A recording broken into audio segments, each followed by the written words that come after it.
O'Reilly. You need parts? O'Reilly Auto Parts has parts. Need them fast? We've got fast. No matter what you need, we have thousands of professional parts people doing their part to make sure you have it. Product availability. Just one part that makes O'Reilly stand apart. The professional parts people. O'Reilly Auto Parts.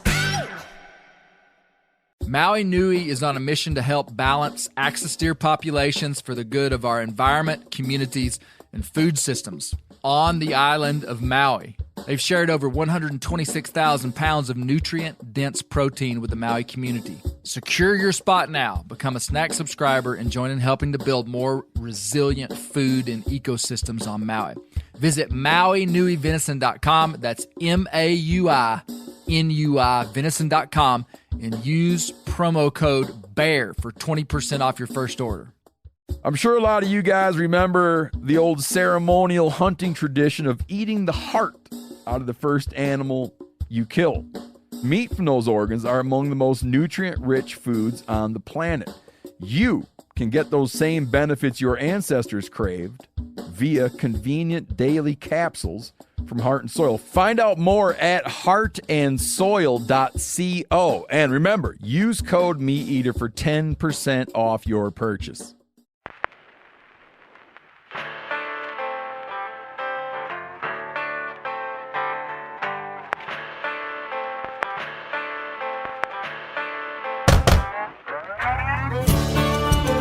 My name is Clay Newcomb, and this is a production of the Bear Grease podcast called The Bear Grease Render, where we render down, dive deeper, and look behind the scenes of the actual Bear Grease podcast. Presented by FHF Gear, American-made, purpose-built hunting and fishing gear that's designed to be as rugged as the places we explore.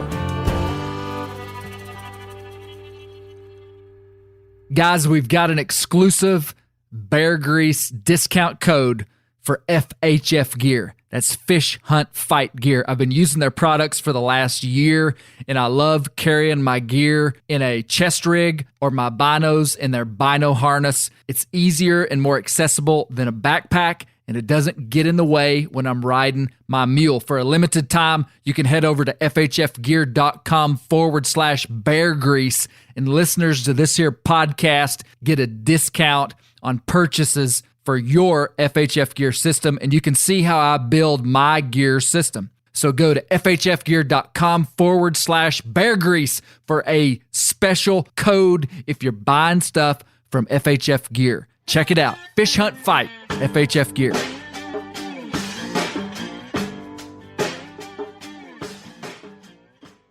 Say that again, Dan. I think we should make a podcast that's disgruntled render participants. Because there's a growing number. Oh my goodness, yeah. Is there strife on the team? Well, not unofficial. Classic clueless leadership asks, is there strife on the team? Well, is a fat dog heavy? We're barely hanging on. I can't take Let's this just anymore. say there's been some meetings in private. Yeah. Oh, wow. I had to take a few weeks off. Players only meeting. I had to take a few weeks off to recover. No, we're just forming a union. We've unionized. Hey, welcome to the Bear Grease Render. Speaking of the render, what'd you guys think of the last render? When we got booted out without notice? What? I'm sorry. That time. It stung a little. It stung a I little? had taken the whole week off. Hey, this is a safe place, okay? I had taken the whole week off to we be can on the talk render. about what's on A our whole hearts, week. okay? It's kind of like watching your kids go Dan, to family come Christmas on. somewhere else. Yeah. And Dan has a Hey, listen. Don't ask me I any had some direct very good feedback from that one, and then I had also some guys that were like, never let those guys on there again. Bring back the guys we love. And that was you guys. we really like those guys. Oh, they were great. I listened to a lot of it. It was nice of them to fill in. Yeah. I'll say that. Well, see, what people don't understand is that when you're in showbiz, You got to do what showbiz has to do. We had been hunting, and we had to make a render.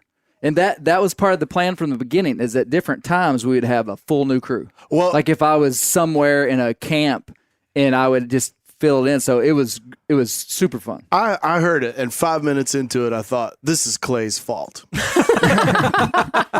Because clearly you had made them so uncomfortable that they... Hey, okay. They're Listen, really nice guys. They are the nicest we had been guys. That pounding. Clay had made really uncomfortable. Yes. We had been pounding the dirt for days, and we really were tired. But it was great. It was great. Mark and having all the guys on there was fun. I had a lot of people say they really liked it. But it's great to have everybody back. Hey, let me do introductions. Josh Spillmaker, Josh Landbridge Spillmaker to my left. Good to see you, Josh. It's good to be seen, honestly. Hey, we're gonna play some music later, Are you Like- serious? like real live music, and you're a part of it. Okay, I'm in. Hey, we have one guest, and I'm gonna come back to him as is our custom. To Josh's left, Dr. Daniel Roop. Hey, everybody. Hey, Dan Roop has been killing some deer. I have. Did you know that, Dad? Yeah, I've talked to him about it. He's killed Yeah. 2 deer Gary with his and bow. in our side meetings, we've talked Yeah, about Okay. several things. there's Clay. no rift between Dan and I. Nope. Thick Well- as thieves over here. Mm-hmm. Well, congrats on the deer. Thanks a ton. So this is your first year bow hunting in a while, though. First year bow hunting, probably 12 or 13 How many have you years. killed? 2. Really? Yeah. I knew about one of them. Yeah. I didn't know about the other one. I got a little doe the other night, about 4 nights ago. You 5 got a nights. Hey, secret honey hole? I almost that's took the a best doe out meat. here, driving up here tonight. Really?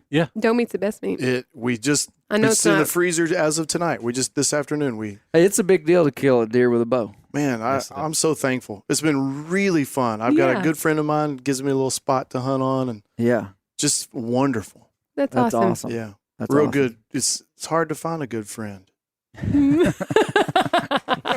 To Dan's left, Gary Newcomb. Dad, hey, it's been a while since you've It's been here. been a while. It's been probably 4 or 5 weeks. It has been. You know, there's been a couple of Gary Newcomb for president campaigns going on. Yeah. Were you aware of this? No, I wasn't. You know, I've applied for unemployment, but Didn't work. it didn't work. So now you're going to run for president? Now, Now I go for I'll put a president. sticker on my car. have you done I any would. hunting, Dad? None. You None? know, I've been shooting my bow. I got my equipment ready. I've got my scent lock ready to go. But when I get up in the morning, I think, why am I doing this, man? And so you don't go, huh? You just stay home? Yeah, but I really have plans of killing a monster buck this year. Good. Did you Good. hear the shout out that you got from Mark Kenyon? No. I mean, Oh, On the render. on the render, yeah. oh yeah, yeah. Okay, so I- my dad, Gary Newcomb, and Mark Kenyon, who's Meat Eater's whitetail guru, his podcast and what he does is branded under Wired to Hunt, and he has one of the top whitetail podcasts in the country, if not the top whitetail podcast. So me and Mark always have this fun thing going where he is like a guru. He's like a gear nerd and tactics. I mean, like his mind is like a gearbox when it comes to all this stuff. What Mark wouldn't know is that my mind used to be that way, and I was liberated. And my mind used to be that way because Gary Newcomb's mind is that way. And so I grew up under the whitetail Jedi Master, ultimate scent control, ultimate tree stand setup, ultimate gear guy, ultimate bow tinkerer. I mean, And Gary I have Newcomb. all that leftover stuff from 25 years ago. Yeah, and then Dad gave a bunch of stuff to Josh. Josh stole a lot of that stuff. I I did remember steal that correct. flashlight. I admit I stole the flashlight for 6 years, but I gave it You back. did give it back. 6 years. Streamlight. So Dad used to be, well, still is, big time into gear. And Dad and I have talked about this privately, so we've worked through this, but that kind of impacted me into not really liking gear. Gear's like gear is like a necessary evil. You're like the prodigal son. Yeah, maybe so. I said all that to say Mark and Dad got along great. The son he never had.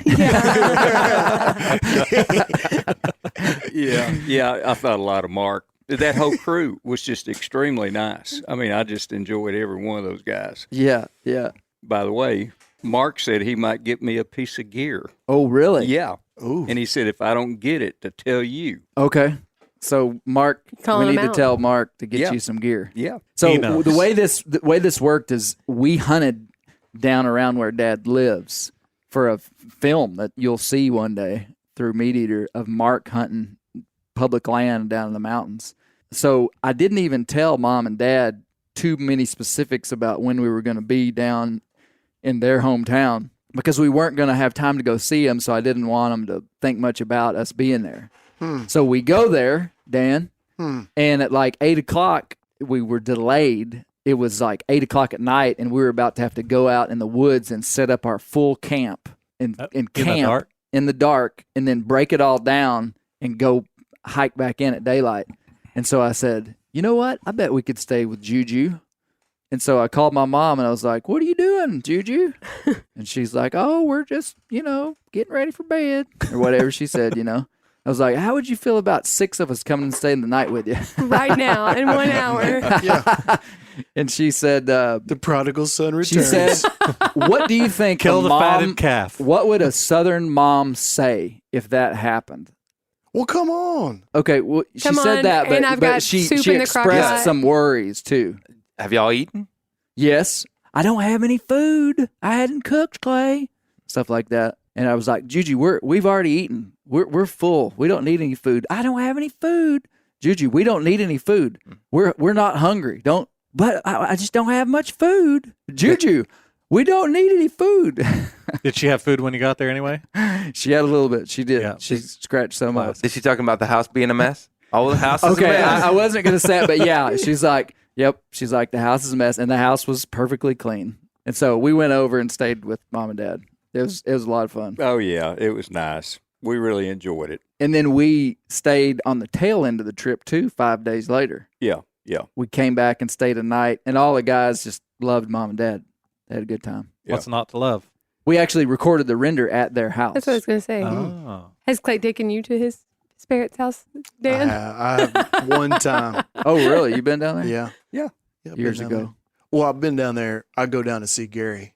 Yeah. Okay. We're buds. You friends Yeah. with Mark Kenyon? Mark and I go way back. I've never met him. Um, Mark's like the son I never had. Hey, we've got a great podcast. I'm very excited about this. We're going to talk about the third and final kind of Southwest themed podcast. So this podcast was not just about Warner Glenn. It was about the Borderlands Jaguar. That's where we're going. So if you're new to the render, which there's a lot of people that might be new to this, we produce a documentary style podcast. I haven't introduced our guest. No. Goodness gracious. Or Or the Misty. replaceable Totally one, blue. you know? Okay, I've got to finish what I was going to say, and then we'll come back. I'm so sorry. We'll come back to us. The Bear Grease podcast is a documentary style podcast that we, just put a ton of energy and effort into. The Bear Grease Render is this informal gathering of people Little where we bit talk about Less effort. we talk about Hashtag replaceable the and less podcast. effort. So this is the Bear Grease Render you're listening to. Okay, 2 Garys left. My lovely wife, Misty Newcomb. Great Thank you to be for here. being here. Always good to be here. Yeah. Always Thank you for good to be being here. Great. Okay, our mystery guest is my longtime friend. We go to church together. We're neighbors. Tyrel Denison. Welcome, Ty. Hey, glad to be here. Man, this is I knew this day would come that you would be on the render.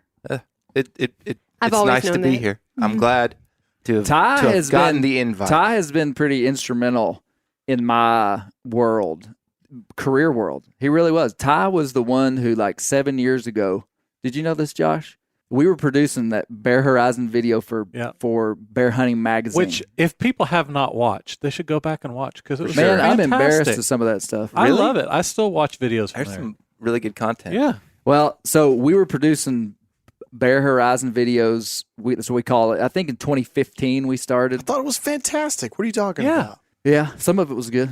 And Better than a couple of renders I've heard. and so listen, Dan. Then we just had him on like Vimeo and like embedded him on our website. That's what I didn't even know what Vimeo was then. That's what you did back in those days. But I mean, I didn't know what Vimeo was until you said, "Hey, you can watch these videos on Vimeo." I'm okay. like, what's Vimeo? Yeah, it's just a way to implant a video on a web page. Right. Well, then Ty one day walked up to me and said, "Clay, you need to put your videos on YouTube."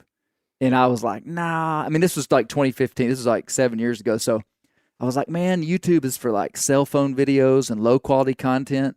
And Ty said, "Not anymore."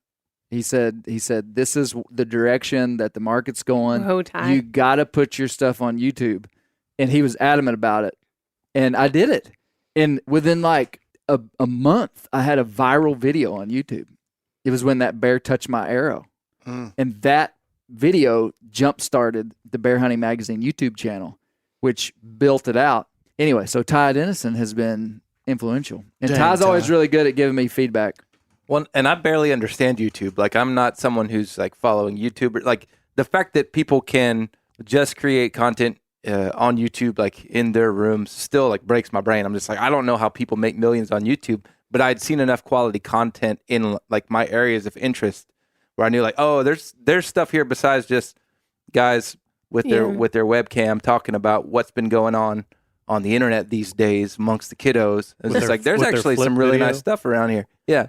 And so it's just like, man, it'll get out there and people will share it for sure. And so, man, I was glad to hear that it took off because it was good stuff. Needed to get out there. It still is. Yeah. Nothing to be ashamed of on that YouTube channel. Well, I've learned inside of media is that you do stuff and then you go back and look at it and it's like a different version of who you are. And you're kind of, But no, there's some real good bear hunts on there. Some good whitetail hunts too. Speaking of whitetail hunts, I have something I want to show you guys. I have a little something to show you boys. Oh, look at that. Look at that guy. Look at that sucker. That is a skull, a non-typical skull. That is a really crazy looking. unusual. So by the time this render comes out, I will have put this picture on YouTube. On the YouTube? On the Instagram.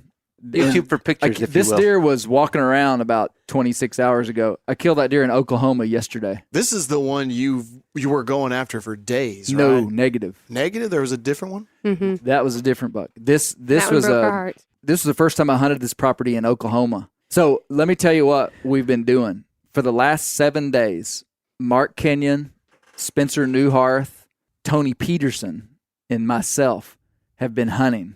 We're basically, Meat Eater is making a whitetail series that's going to come out like in 2 weeks. We're going to produce a bunch of episodes that document our hunts. And we were hunting in 4 different states. We actually hunted in, I think, 6 different states between the 4 of us. In the last week? In the last week. Wow. Yeah. I killed that deer on the last day of the hunt, man. Who can describe that rack to somebody? It's the one side is really clean and it just has a typical 5-point side. Typical 5-point side. The other side looks like something out of a sci-fi fantasy movie. Yeah. Well, actually, I don't know what it doesn't have. Yeah, it doesn't really have a main beam. Let's do a live measuring of that time. It's like you melted the bottom. How long is that spike? So basically, it has one very clean, typical 5-point side. The left side is just a spike of 1, 2, 3, 4, 5, 6 points. And the 2 bottom ones are like horizontal. Yeah. That main beam from the base facing 2 different directions. 14.5 inches. 13.25 inches. Nice. That's main 13.25. Would that be the main beam? You know, it would be a judgment call. That would probably I be. would say it's the main beam, but Okay. And then this would be like the brow tine right here. We'll go from the burr. That's about 12 inches. So you're going to see pictures of this on Instagram. And on Instagram, it looks like a 140, 150 inch deer. It's not that big. It's This was a 3-year-old deer. I don't even know what the was deer that would a score. filter you used to make the deer look bigger? Or It was just. How does that work out? It's just pictures Antler make meat. deer look about 20 inches bigger than they are. They just always do. But There's I a was new app called Antler Me. hey, that's a good looking deer. I mean, I was expecting it to be less than that. really. Based on what you said, I'm very impressed with that animal. Man, Yeah. it was a big bodied deer, and he came in. We'd hunted 7 days, and I never even saw a buck I would have shot in 7 Wow. full days of hunting in good places. I hunted 3.5 days in Arkansas, 3.5 days in southeast Oklahoma, and I hunted with my friend Alvin Grigg, who he and his wife. Like a week ago, he heard what I was trying to do, and he said, "Hey, come hunt our place." Oh, that's awesome. Super generous. And I went down there, and they rolled the red carpet out for me. And he hadn't hunted much out there, so he didn't really know he hadn't been out there much this year, but he knew the good pinch points on this property. And anyway, I killed that deer after 3 days, and we hadn't seen very many deer until this deer came in. But man, he marched in just like on a mission, and shot him at about 22 yards yesterday afternoon. Hit him far back, Dad. I told Alvin, I said, when I was a boy learning how to bow hunt, You'd have got a whooping for that. well, you know what? I told him when we were young, you preached to us not to hit him in the shoulder. And to this day, I'm over 40 years old, and if I hit a deer a little off, it's slightly back. I've killed a lot of deer with a liver shot, and it's because I have deeply ingrained into my default substructure of action is to aim far back from the shoulder, which produces a liver shot deer. Liver shot deer is no big deal. You just give them 2+ hours, sometimes Longer. Yeah. And but that deer ran 120 yards and was dead as a hammer. It bled very little though, because it was a broadside shot, and we were hunting these little post oak trees in southeast Oklahoma, and so we couldn't get up very high. And the deer was slightly kind of up a little bit of a grade, so I was almost shooting like straight at it. And so the arrow went in, the entry and exit were at the same level. And so by the time he filled up with blood, that it just didn't bleed much. That's how it stuck in that tree almost flat. That photo that you put on, I guess, Facebook, and there's your arrows sticking in the tree. What was that? Negative. I was just holding the arrow. You just shot a tree? The arrow was just not shoot sticking. trees? To teach The it a arrow lesson. was not sticking in the tree. The tree looked at you I just wrong. held the arrow out. I was just holding the arrow. You may want to look at that again. No, oh my goodness. Was it trailing? Was it feeding? What was it doing? It was okay. So I'll tell you the whole. I'll tell you the whole story. It was a pinch point on the back of a big field corner where the deer come through. They were coming through the backside of that corner, and they were feeding. I mean, it's just the way we hunt down here. Is that the son. only buck that you saw? There was one other 8-point buck that I would have shot. It's too long a story, and you'll hear it in the video when we play the hunt. But I spooked a buck that was tending a doe when we came in there at like 2:00 in the afternoon. So anyway, it was a good hunt. There were multiple deer killed. I think I can say this. Between the 4 of us, there were 5 bucks killed in 7 days. Oh, nice. Yeah.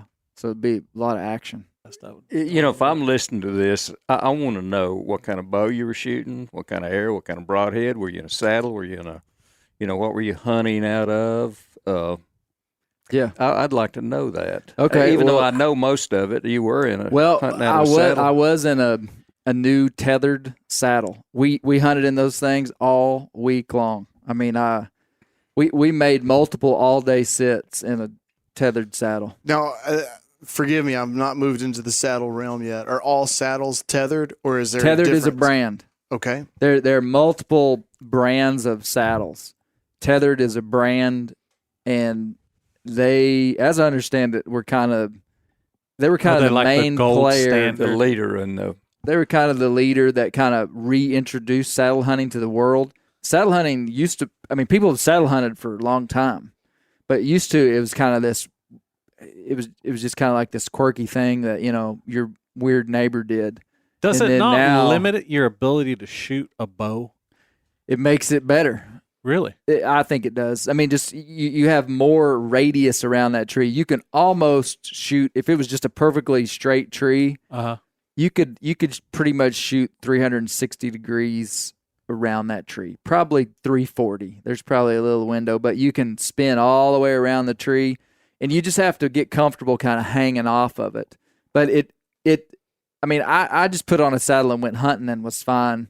So it's not like you have to practice a ton, but you do have to get used to it. You have to get used to kind of hanging and just how it works and making it comfortable. And you're not scooting up like you are in a climber. Like, how are you getting up there? Yeah, with so it? you got to use sticks, or you have to have a method of getting up a tree. Right. So you still have to get up a tree. What it does is it eliminates you having to have multiple tree stands, and it eliminates you having to go in and hang a stand like the day before, or you carrying in something real heavy. You carry a saddle and some sticks. But it's it sounds magical. But it's hard to climb a tree no matter what you're doing. Yep. Humans weren't made to climb trees very good. It's hard to climb a tree. Depends on the human. You're pretty wiry, aren't you? I don't know why. He has special gloves. Special gloves. I mean, 12-year-old me thought I was pretty well suited for it. I did it quite a bit. Yeah. And Good do you job. have a traditional safety harness on as well? Nope. Or? That's your safety harness. Gotcha. You can't come out of it, Yeah. I don't know. The older I get, the more nervous I get. I want to be up high. I love being up high. I get nervous when I'm up there. Yeah. I like being up high, but inevitably, when I get 20 feet up in a tree, I'm going to drop something. You drop it. And then I'm got to go back down. And then I got to go back up. So 16 feet. I decided 16 feet is the sweet spot. 16.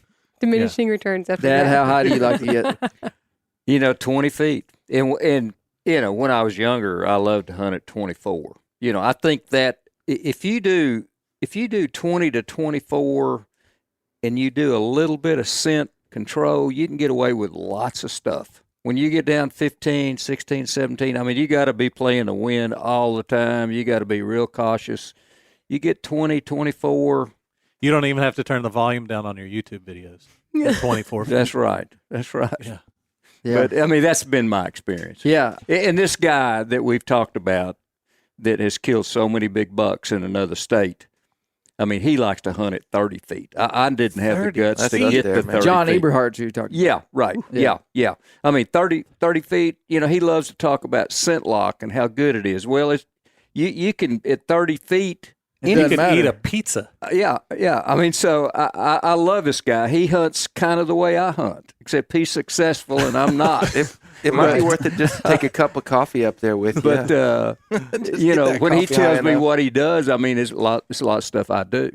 And he likes to hunt food like I like to hunt, and he's better at bedding areas. He's really good. That's the real key to seems to be right now is to learn how to get in bedding areas and the edge of bedding areas. And I've never been too good at that. Well, this part of the world that we live in is so thick. There's bedding could be everywhere. A lot of the places these guys are hunting is just so different than here. Yeah. I mean, it's agricultural fields, big open timber, and Yeah. then the thickets or the Yeah. CRP is very defined, and it's like the deer bed here, they feed here, and that is just not the way it is in the Ozark and Ouachita Mountains at all. Yeah. It's just not. So, But you're shooting a prime bow. yeah, shooting a prime What kind of Nexus broadhead? 6. I'm shooting G5 dead meat broadheads. I like them. They fly good. It's an expandable head. I used to, for the years. expandables. I was Yeah. fixed blade hardcore. This year I started shooting those, and they shoot good. You told me 15 years ago to only use expandable. That was I remember that was back in the day, and then he went all Yeah. fixed blade. See, when I met Clay and started hunting with him, he was all fixed blade, so he talked me out of expandables, and The now he's gone seasons. back to expandables. The seasons It's like of an the emotional politician. roller coaster It's- here. It's He's like just bell bottoms. flip-flop. It's like the Flip rings on a flop. tree. Why You don't we know go how long through- you've known Clay by It's like whether or bell not bottoms. it was. Why don't we go through all the places where I've flip flopped in my life, according to all you guys' eyes? No, I'm just kidding. No, my buddy How much Chris, time you my got? buddy Chris Roberts, when he first started hunting with me, Dad, I was hardcore scent control. Keep your clothes in plastic bags. Use baking soda. Use, That's take a the way you shower taught me to before. hunt, I too. know. Don't put on your clothes in your truck. I mean, hardcore. That is still I can't what I do. tell You you do not do that anymore. How many times I rode in Gary? you don't. I did that this morning. We don't want to have this conversation. I rode in Gary Newcomb's Jeep for years in my underwear to the stand. That was just a practical joke, though. That wasn't That's what he necessary. wanted us to do in Yeah. his Jeep. Oh, no. Yeah. I believe it. Josh. Well, I don't know if this is the platform for this debate, but I basically, going back to what I said about Dad, like Dad was just methodical with everything he did, and that's the reason he was a good bow hunter. He's still here. He's still with us. When Gary was around. Just how much have you written off in this liberation? About 12, 13, 15 years ago. About the time, Dan, you didn't hunt and were off away, I just scratched all scent control. And went straight up woodsman, Josh Spillmaker. And turns out I kill more deer now than I did then. I don't know if it's a spurious correlation, meaning a correlation that's really not connected. Maybe I've gotten better places to hunt. Maybe I've got just luckier. Because Malachi's not here doesn't mean we don't know what a correlation is, Clay. Yeah. Now, you say you went woodsman. Tell us. Just hunting the wind. Like if there's a south wind, you hunt in a place where the deer are going to be north of you. It's just that simple. If there's a north wind, you hunt in a place where the deer are going to be south of you, and you just play the wind. Because what I found was I would do my scent control to the highest level that was possible for me and my skill set to do, and I'd go hunting and deer would still smell me. So I was like, why am I devoting my whole life to this? And now, Dad, you tell them why you do it, though, because there's a good argument for scent control, using scent control stuff. I like to say that it's a hoax, and it is the biggest way for outdoor companies to sell you a product that you have no way of knowing if it works or not because you can't smell that good with your nose. It's a good business to be in.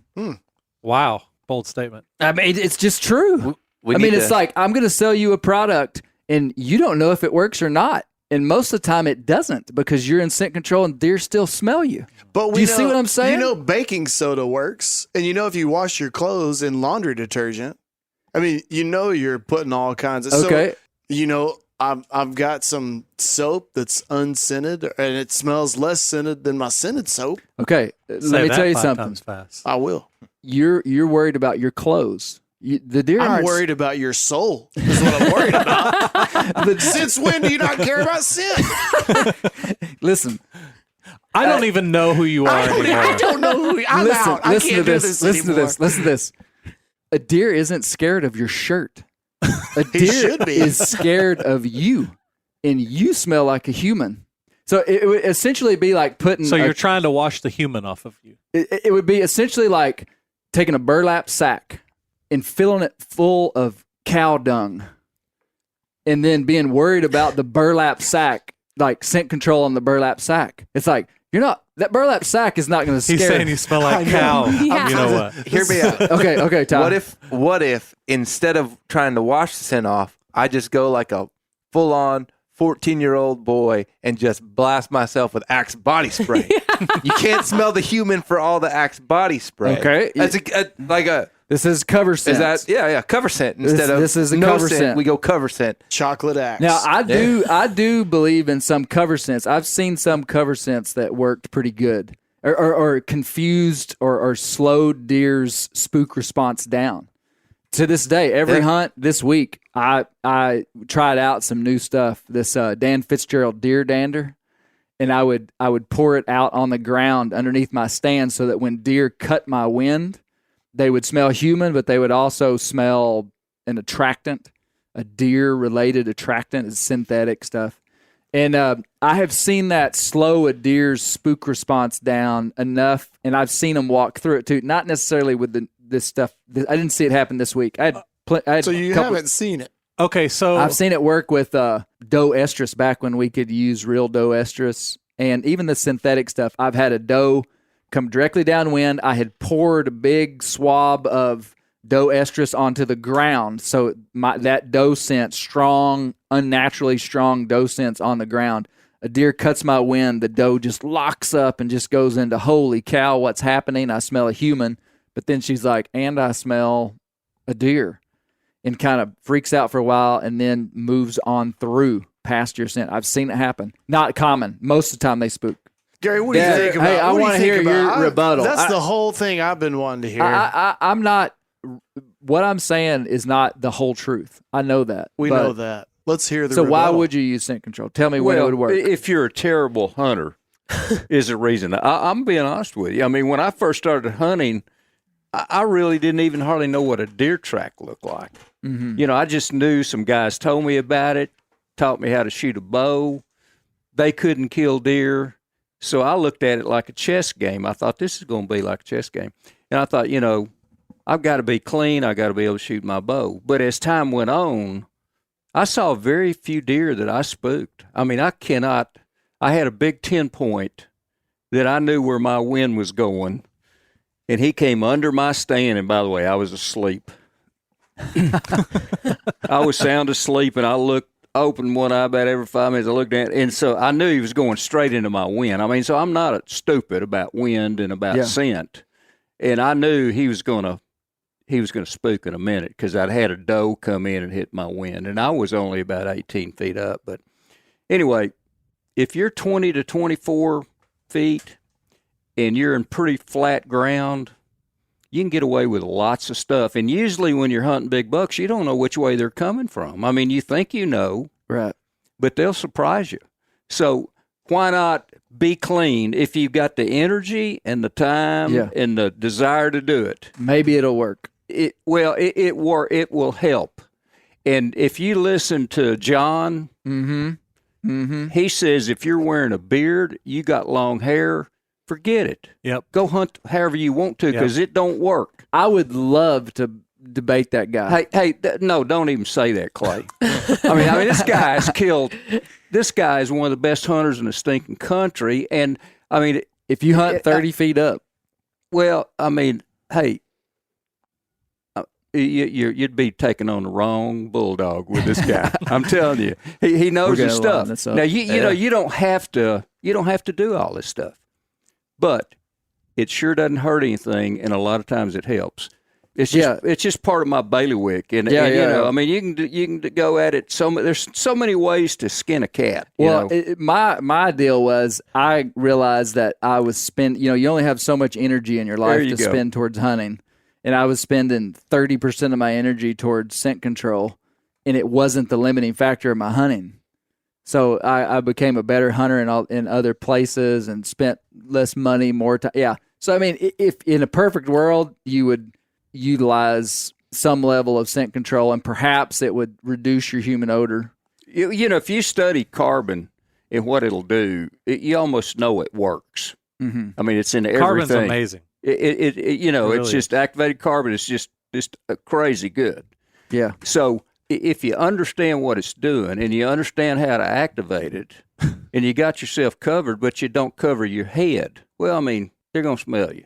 Yeah. So you cover your head. Then you go, well, is your face covered? So I don't go to that extreme. I don't cover my face, but there's so many different ways to do it. And me and Dad love talking about this. So, you know, who knows which is best. Gary, you're saying no beard, no hair. No beard, no hair, and cover your entire body and wear rubber boots. And if you got the energy to do it, it doesn't hurt. What Mark Kenyon will say a long time ago, and I've been doing backtracked. And you're killing deer, man. You're up the tree in a ghillie suit. What Mark Kenyon says, he says it simply, and it's the same thing Dad says, is that if it might help you, if it might make a buck stay there for 5 seconds longer before he spooks, because there is an argument to be made, and I've yet to hear a single human give me a scientific reason that this is true, and I don't believe it, that a smaller amount of scent would spook a deer any more than a larger amount of scent, because that is the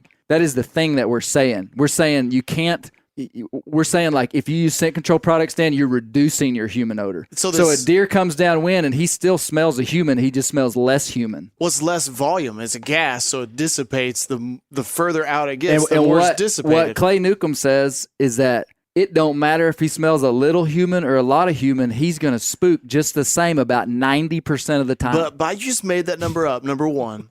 Number two, 90% of all statistics are Do you see what I'm saying, though? But I see what you're saying, but the less there is and the further it dissipates, there's a chance he might not smell nothing.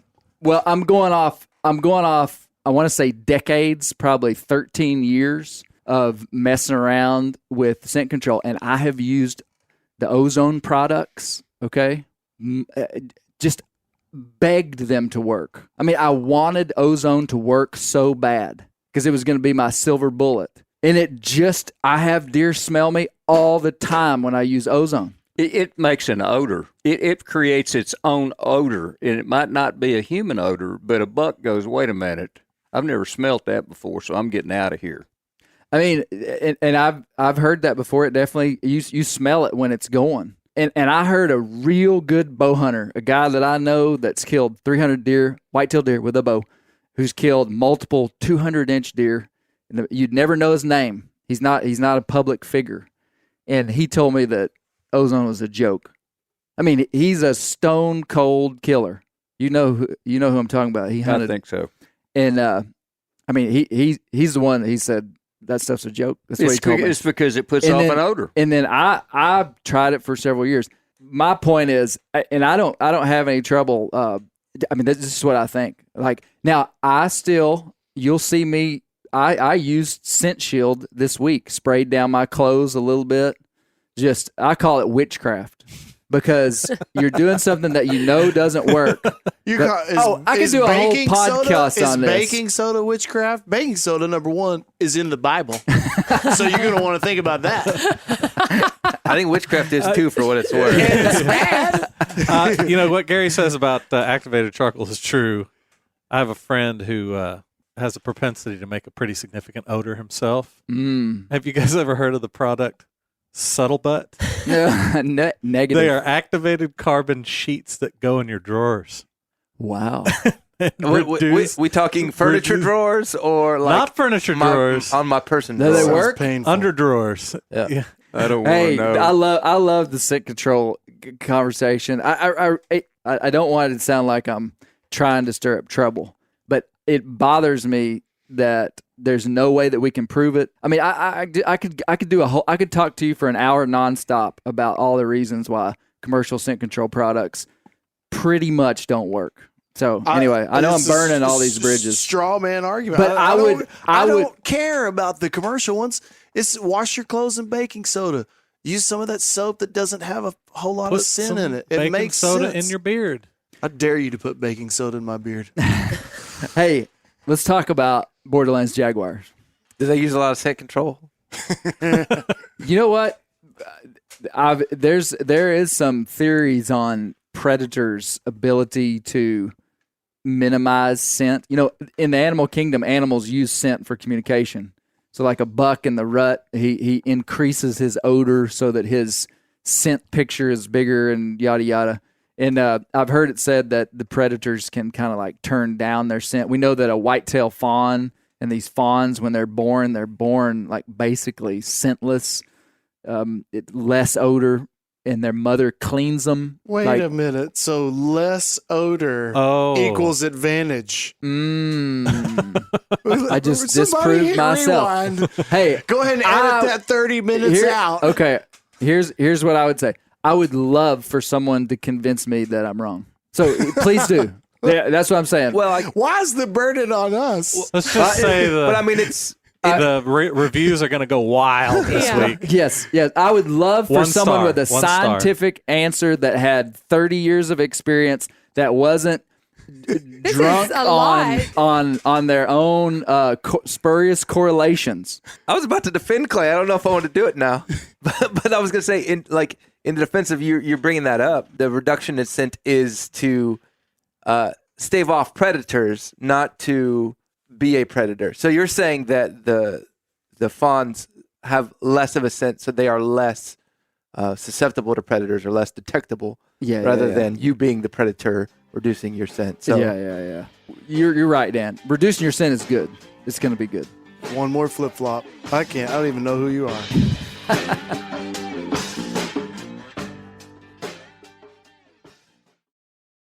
O'Reilly Auto Parts are in the business of keeping your car on the road. O'Reilly Auto Parts offer friendly, helpful service and the parts knowledge you need for all your maintenance and repairs. I don't know if you stopped in at an O'Reilly lately, but I use one because we have one right not too far from my house. People there are super helpful. I don't care if I'm getting boat batteries, car parts, whatever. Love those guys. They got thousands of parts and accessories in stock, either in-store or online, so you don't have to worry if you're in a jam. The team at O'Reilly Auto Parts can test your battery for free. in or out of your car. If it needs to be replaced, they'll help you find just the right battery for your vehicle. If you need your windshield wipers replaced, a brake light fix, quick service, they'll help you find the right part or point you to the nearest local repair shop for help. Whether you are a car aficionado or an auto novice, you will find the employees at O'Reilly Auto Parts to be knowledgeable, helpful, and best of all, friendly. The professional parts people at O'Reilly Auto Parts are your one-stop shop for all things do-it-yourself auto. You can find what you need in-store or online. Stop by O'Reilly Auto Parts today or visit us at O'ReillyAuto.com/meat-eater. That's O'ReillyAuto.com/meat-eater. We've all seen plenty of gadgets and fads come and go, but here's one product that stood the test of time: Seafoam motor treatment. Lots of hunters and anglers know that Seafoam helps engines run better and last longer. It's really simple. When you pour it in your gas tank, Seafoam cleans harmful fuel deposits that cause engine problems.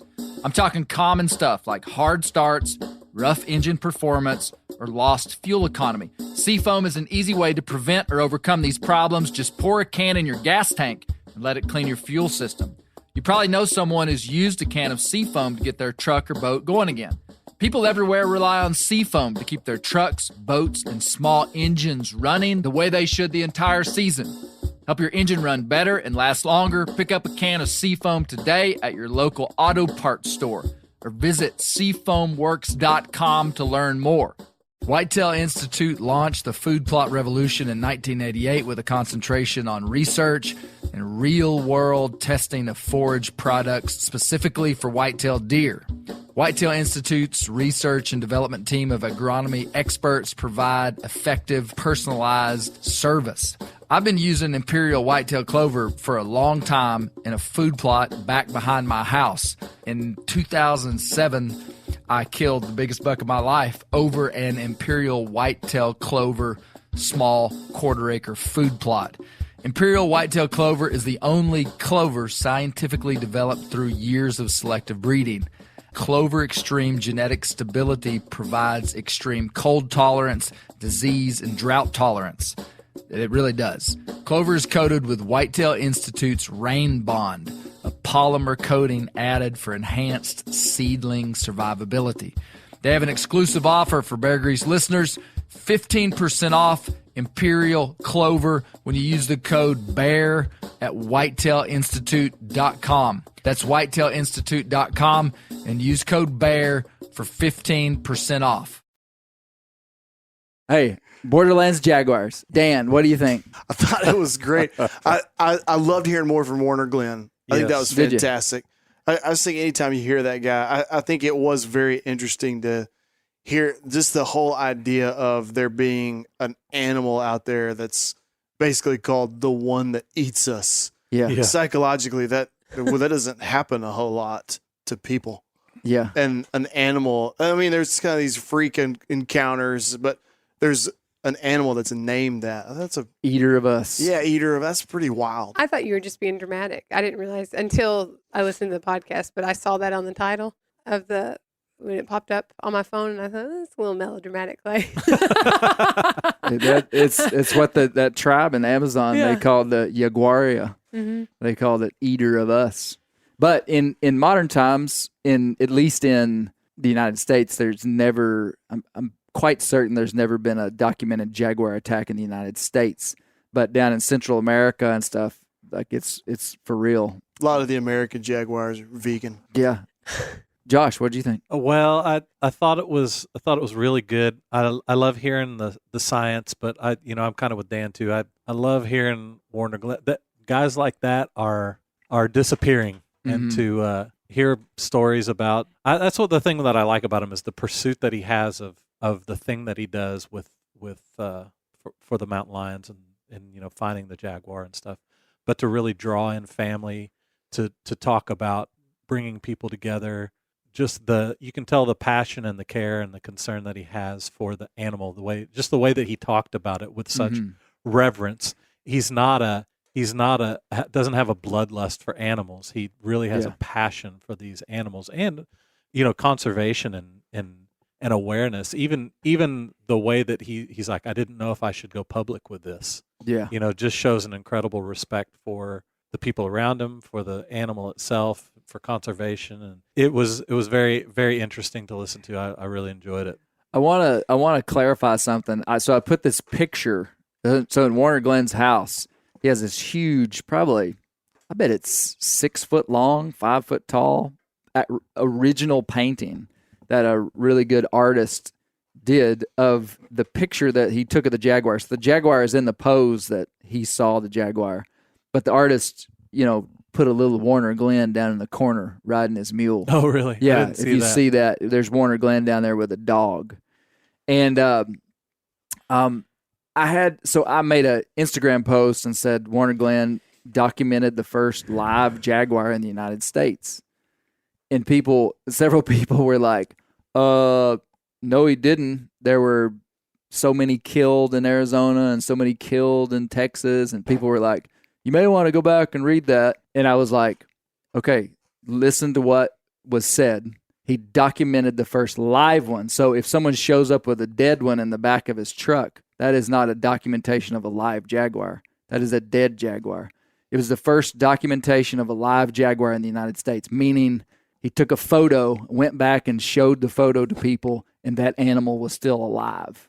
So that's all it was. But they hadn't documented one in... What's the lifespan of a jaguar? That's a good question. I don't know. Probably about like a 20 years, maybe. Black bear. I doubt they live 20 years in the wild. Probably like a cat. Interesting. Like a tomcat. Live 12 years or something.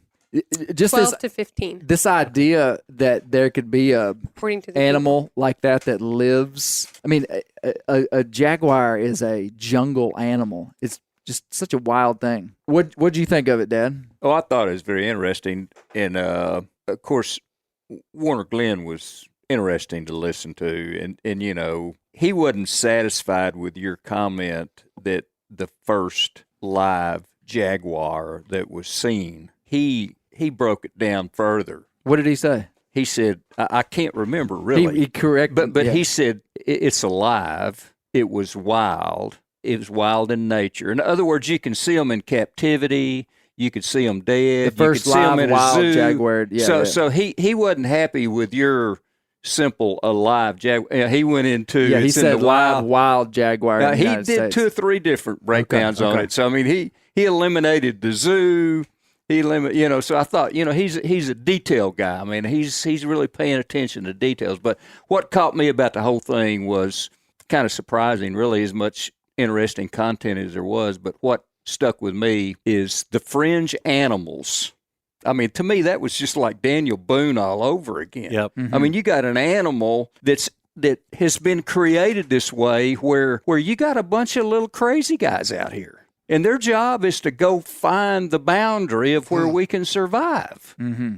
I mean, I'd never even thought of that. I mean, that's crazy. And the way you brought it out, these were like what'd you use the word, pioneers? The frontiersmen of the species. Yeah. And I go, wow, that is pretty stinking cool. You think about, I'm glad you said that. Think about it. A jaguar, he has no concept that he is on the northern range of his species. He doesn't know that in Brazil and in Bolivia and Venezuela is the core of his, like, if I went down there, there'd be a bunch of us there. This jaguar is just living his life. And he goes north into the United States. And there just comes a point when he's just like, I got to go back south. And there might be some functional things that happen.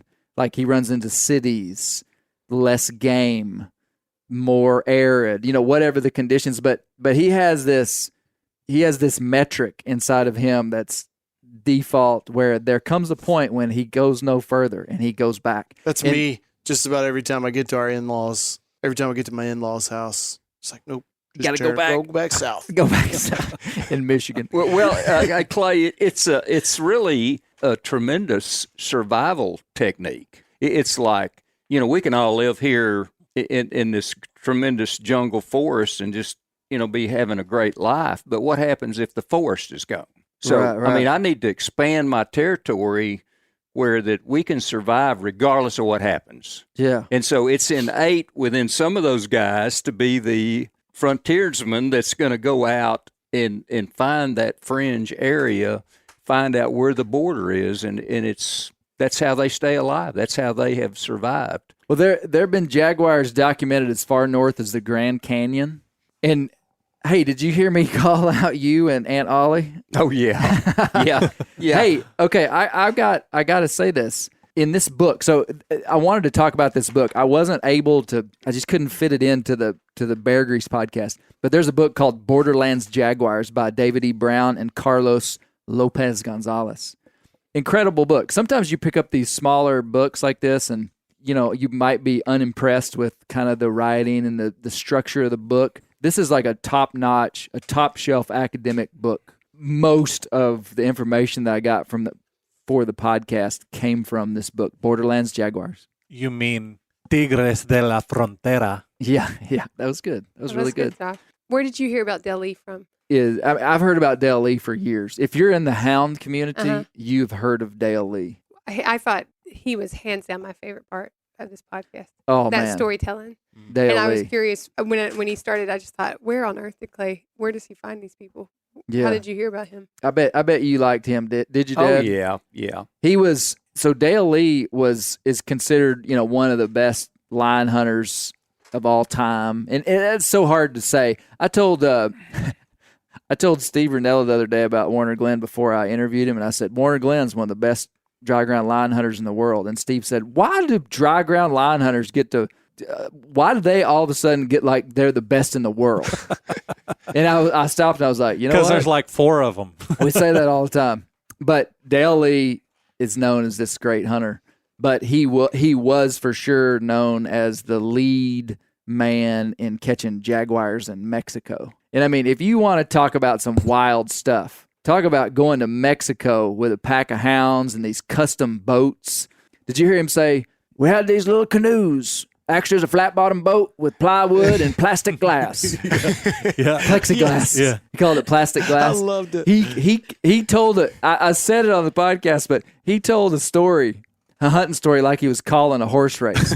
We were coming down through there, and the dog said, that little cur dog said, "Yippee, yippee, yippee, yip." And I knew that jaguar was a-coming. And then we went down through there, and there he was up in the tree.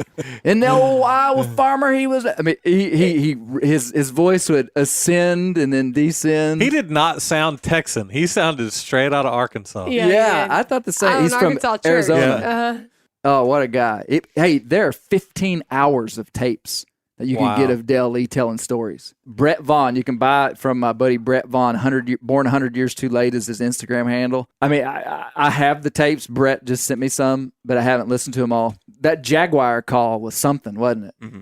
It sounded good. Made it out of an empty melon and a gourd. A gourd. And what did he pull through it? A piece of leather with rosin, some kind of rosin on the leather. Ty, did anything stand out to you inside of it? Yeah, I definitely can relate to what everyone else has said. I also thought about just conceptually, there comes a point because as the Jaguars kind of gone up and further away out of Mexico, it's strong in the iconography of Mexico, but you don't see it at that borderline. And you mentioned how it's like when you see something rare, but it's not super rare, there's a place for it in the iconography, and it's like this like treasured moment. You saw the thing that we don't get to see a lot of. And then when it's super rare, to your point, it's just like somebody shows back up to the campfire and they're just like, "I saw a jaguar," and it's like, "Shut up. What are you talking about? You ate some wild mushrooms. You didn't see a jaguar." And so it doesn't even make it into the iconography. Yeah. And so that was really cool to tie that back even to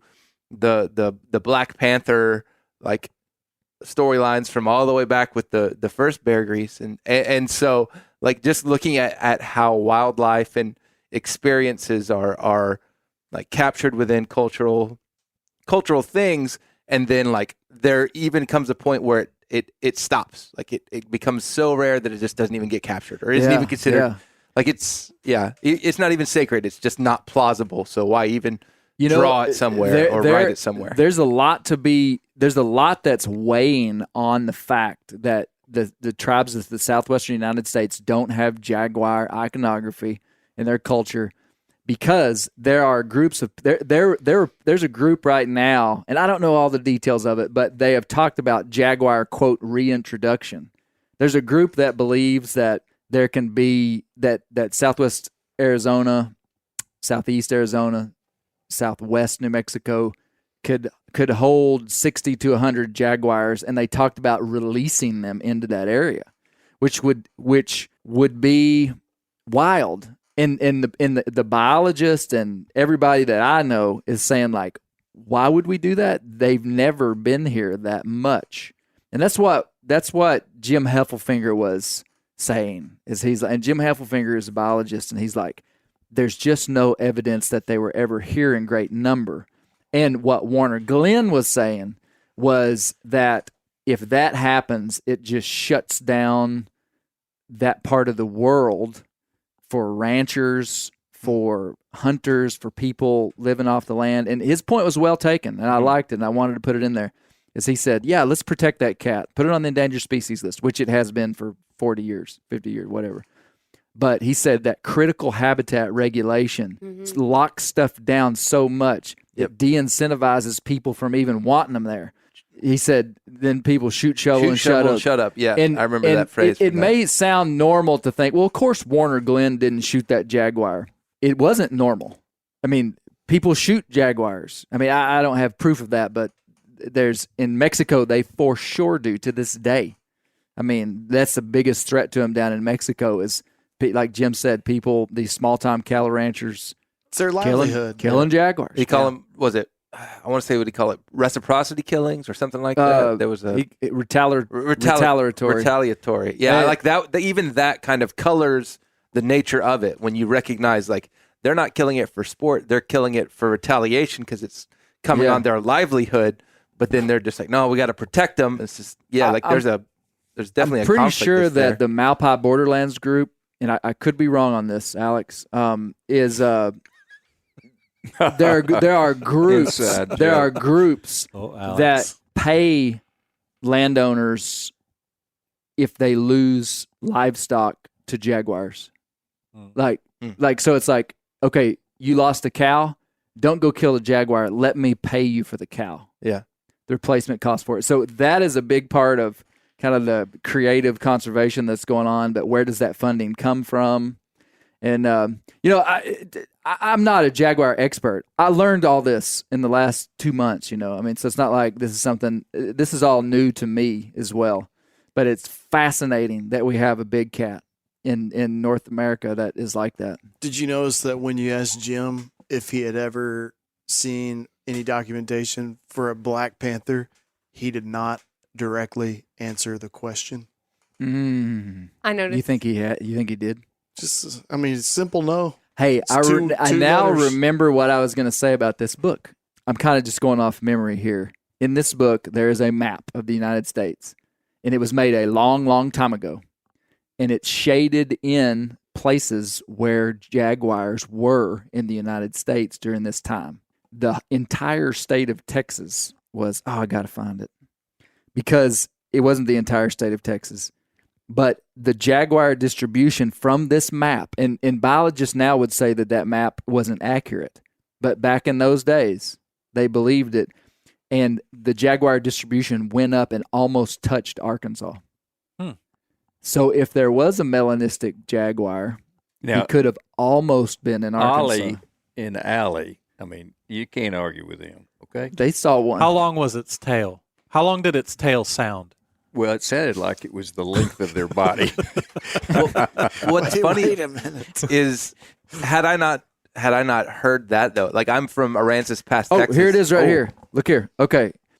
Range of jaguar in North and Central America, 1923, with the aid of the U.S. Biological Survey. That jaguar range comes up all the way into southeast Oklahoma and touches the Red River in southwest Arkansas. Read it and weep, Alex. Did you ever send Alex a hat? We're bros. I haven't. I don't have hats anymore. That's the one. So there could be. But Jim Heffelfinger says that there has never been a melanistic jaguar documented below deep South Mexico. There's above deep South. Yeah. There's never been one above it. Right. So black jaguar, kind of a stretch. Okay. So Aransas Pass, Texas is where I grew up. And the high school mascot was the Panthers, Really? past panthers, and the panther was a black panther. All right, there you go. There you it was go. a person in a black panther. Leave it Obviously. to It wasn't in the Ty. cage. But here's what's funny is in the most like remarkably South Texas thing ever, there was a seafood restaurant called the Big Fisherman. And outside the Big Fisherman was whoever owned that place was basically like Tiger King from the 1980s because there was a ton of wild animals and big cats and everything. And had you asked me before you told me there weren't black panthers, I said, yeah, I saw one in a cage outside of the Big Fisherman waiting to go in and eat fried shrimp. But like just because the iconography of it was still built into my head, my high school mascot was a black panther. There was black panthers there at the Big Fisherman. Like all of this was just baked in. It's just like this is what it was. Happens. And so now I'm just like buried in lies. I don't know what's the truth anymore. and You're not going to find it here. I'll tell you that. Oh me. Hey, you know what? Listen to these podcasts again. It reminded me of something that I had completely forgotten about. Circa 1986. My mom worked with this guy. My mom worked for DuPont in Texas, in Clear Lake, Texas, I think. Baytown, Texas. This guy, we lived in this town called Alvin, Texas, and this guy lived there. He was a big, he had like Clydesdales, and he had some other interesting, and I think he had some alpacas and stuff. But he had a Jaguar. He had a Jaguar, and he had a conversion van, and he'd ride around with this pet Jaguar in a cage in the back of his van. I saw it with my own eyes when I was a kid. Did you have to ride in your underwear? Not in the cat didn't care what I smelled like. Different. How long and or curly was his mullet? He wasn't actually. He was kind of looked like Grizzly Adams. He was kind of a cool guy. He'd put his team of Clydesdales together, and he'd ride his wagon with Clydesdales through town. Wow. Yeah, but yeah, he had a Jaguar. I remember going. He said, "You want to see my cat?" And he took me. Oh wow, this is not the kind of guy you want to. How old were you? I was 10. Oh wow. And he'd open up the back of his van, and he had a cage kind of like a dog kennel in there with a Jaguar in there. Impressive. Impressive. Hey, okay, I think it's time. I've been sitting on some original music for some time. Deep in the bowels of your soul. Hey, okay, me and Josh and Ty are gonna play some music. Okay, I wrote a song. I want to publicly state this. That has Jaguars in it. I have no dreams of being a talented musician. Okay, we like to play music because it's just fun. I have seen some people that like take music kind of serious and maybe they're not very good, and you're like, so that's not me. Okay, I realize I'm not very good. That guy. Okay, but I do like music and I enjoy playing it. I wrote a serious song about Warner Glenn. And what do you mean by serious? I mean, like all the other songs that we've written, like "Oh Captain, Oh Captain" and the Bulldozer song, like they were parodies, they were jokes. It was funny. Song was, but the Captain song was great. It was great. Yeah, well, it was great. Those were joke songs, and so there's a line that you cross when you start writing serious songs. He's essentially saying all this for me. Clay is just about an inch away. When he started writing a serious song, I was concerned that maybe I had a YouTube diva in my house. I've been concerned about that for years. And I got super nervous. And That's I was all like, my fault, Misty. We're I'm gonna start sorry. doing this. But that's not what he's doing here. So I wrote a song. It's called "The Ballad of Warner Glenn." Okay, and I don't feel like I had a choice to write this song. I really was impacted by meeting Warner Glenn. And I sat down and wrote this song in like a very short amount of time. And Ty is going to play the stand-up bass. And Josh is going to help me on guitar. And we're going to sing this song. Dan, you ready to hear it? Let's do it. I'm ready. Okay. Okay. They're going to just stare at Dan while they sing it. Well, Dan's the only one that hadn't heard it. Dad's heard it a little bit. But yeah, we're going to do it. I can get out the cowbell if y'all want me to.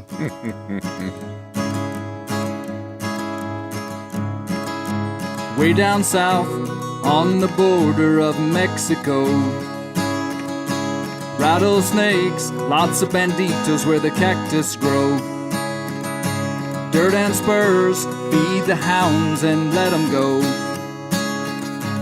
As a boy, Marvin taught him where the big toms rode. Open country where the jaguar strolls. Saddle a 16-hand mule when the desert sun glows. Nobody ever told him this wretched life was a hard road to hoe. Hiding the rising sun behind the Chiricahua's folds. He's mounted and moving and going for an all-day mule-back stroll. Open country where the jaguar strolls. Line track in the dirt, 7 miles in, but where did he go?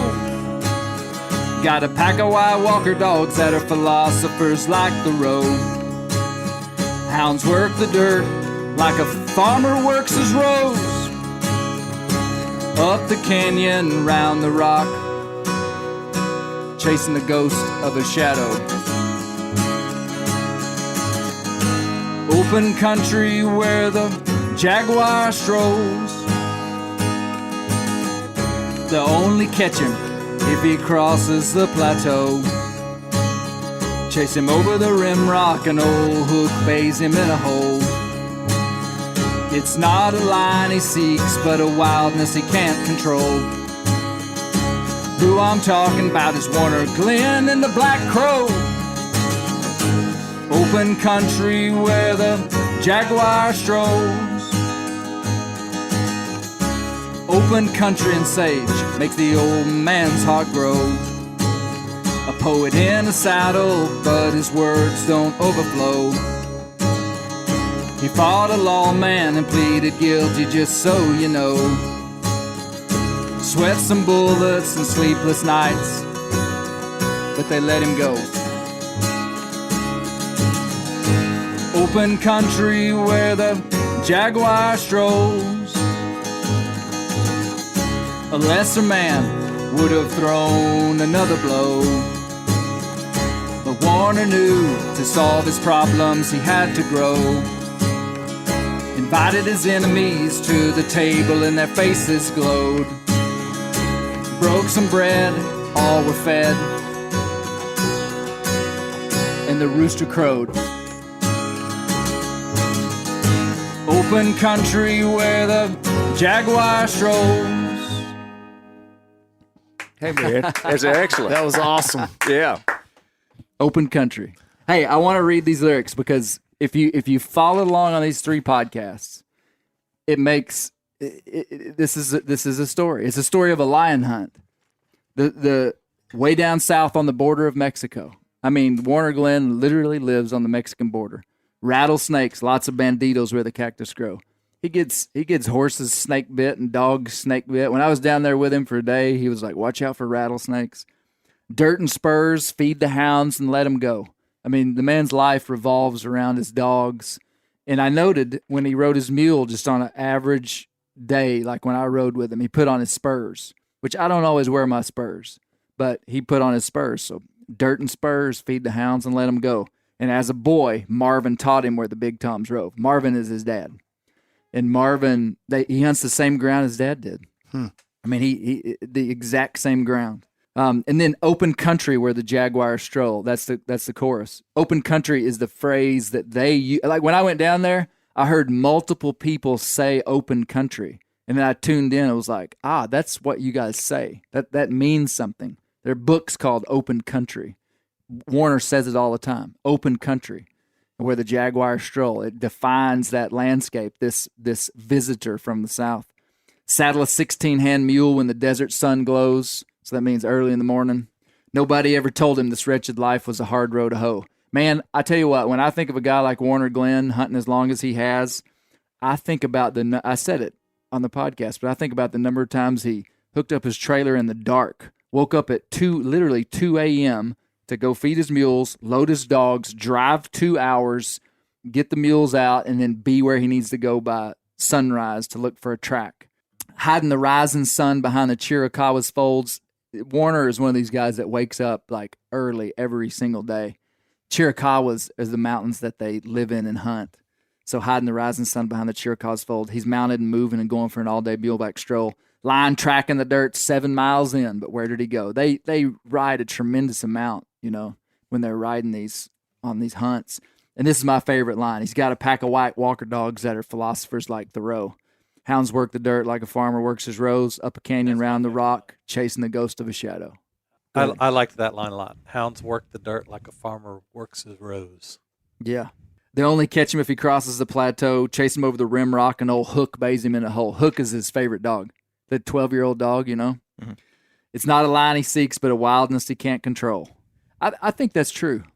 I mean, like, when I think of the things that I'm after, like a big buck in a mountain, I mean, like, I want antlers, I want meat, but really what I want to do is interact with a wild place. Mm-hmm. That's really what you're after, you know? And in a hunter, being able to interact with a wild place by taking something from it is like super human and super intimate. So it's not a lion he seeks, but a wildness he can't control. Who I'm talking about is Warner Glenn, the Black Crow. What's the Black Crow? Where's the Black Crow time? You threw me Let me off start there. that over. Who I'm talking about is Warner Glenn and the Black Crow. I'm just saying Warner Glenn is like, he's like part of the landscape, like a black crow. Just like a black. Okay, that's right. Open country and sage makes the old man's heart grow. A poet in a saddle, but his words don't. That was my other favorite line. Yeah, you can just have one favorite line. He fought a lawman and pleaded guilty, just so you know. Sweat some bullets and sleepless nights, but they let him go. What good cowboy story doesn't have a little squabble with the law? It's about a quarter country song, as it should be. A lesser man would have thrown another blow, but Warner knew to solve his problems he had to grow, invited his enemies to the table, and their faces glowed, broke some bread, all were fed, and the rooster crowed. I like that last chorus verse. Well, we're done with the Warner Glenn series. So thanks, Warner Glenn. Yeah, it was good. Nice really to good. Meet you. Really good. I hope he lives a lot longer. He talked about, I remember him talking about this might be our last season, him and his old dog. Yeah. I have my doubts. He's got a lot of life left in him, I can tell you that. Closing thoughts, Dan? Bet Warner Glenn's pretty concerned about scent control.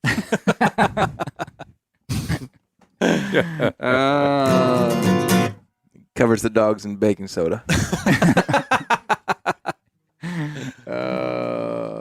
Ty, thanks for coming, man. Yeah, you bet. I was glad to do it. I've enjoyed the series on Warner Glenn for sure. He's the kind of person that hearing about their life, like, just kind of sparks in you a desire to get out there and do it more, and not get kind of caught up. You know, I hunt and everything, but I'm on a computer 90% of my all my working day and everything, and there's something in you that's not fulfilled. And so to hear about people who make their living that kind of way, it's just like, you know, that may not be for me, but it definitely drives me to want to make sure that I'm staying in touch with the things that are tied to that, so that I'm not just kind of getting caught up in computers and college football and such nonsense. I hear you. Dad, thoughts? Oh, it's just awesome. You know, great guy, legend, a neat animal. Love the animal, the big head, the strong jaw that can bend a half inch. I believe it's a half inch. Half inch steel. I'm going like, likes to eat us. So yeah, very interesting, very, very informative. Good one. Hey, the next Bear Grease podcasts are going to be really cool. More coming. I'm not going to tell you what it is though. Hey, thanks for listening. But if you guys want to call me, I'll tell you. Yeah, Josh was there. Keep the wild places wild. Hey, we miss Brent. Oh yeah, Brent, come back to us. Yeah, Brent. I forgot to say Brent wasn't here. Yeah, and Warner Glenn's daughter was extremely interesting. Yes. Enjoyed Very that a lot too. Yeah, Kelly. Yeah, for sure. All right, thank you guys. Scent control or no scent control. Love you all. You stink.